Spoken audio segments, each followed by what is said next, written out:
প্রিয় দর্শক বন্ধুরা, এই মুহূর্তের জন্য আপার প্রাইমারি থেকে বিগ ব্রেকিং নিউজ আপডেট।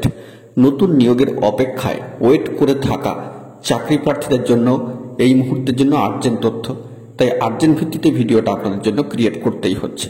ভিডিওটিকে শেষ পর্যন্ত ওয়াচ করবেন, কোনোভাবে স্কিপ করবেন না। চ্যানেলটিকে সাবস্ক্রাইব করে সঙ্গে থাকবেন।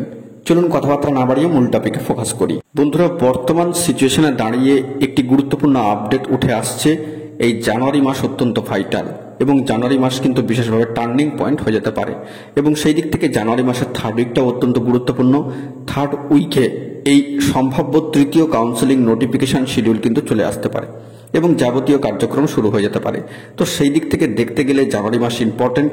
জানুয়ারি মাসের মধ্যে যদি থার্ড ফেজ কমপ্লিট হয়ে যায় এবং পরবর্তী ক্ষেত্রে ফোর্থ ফিফথ ফেজও হতে থাকে, তো সেক্ষেত্রে ফেব্রুয়ারি মাসটা পুরোপুরি আমরা ধরে নিলে মার্চ মাসের মধ্যে যদি যাবতীয় প্রসিডিওরগুলি সম্পন্ন হয়ে যায়, তো সেই দিক থেকে নতুন নিয়োগের অপেক্ষায় থাকা, ওয়েট করে থাকা চাকরি প্রার্থীদের জন্য আপার প্রাইমারির ক্ষেত্রে গুরুত্বপূর্ণ খবর কিন্তু উঠে আসতেই পারে।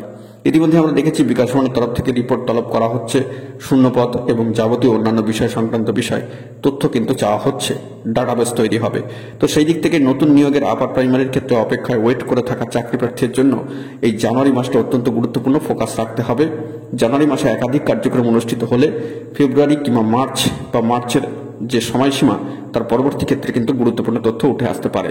তাই আর কয়েকটা দিনের অপেক্ষা, তারপরে পরই কিন্তু নতুন নিয়োগের অপেক্ষায় থাকা, ওয়েট করে থাকা চাকরি প্রার্থীদের জন্য ভালো খবর উঠে আসতে পারে।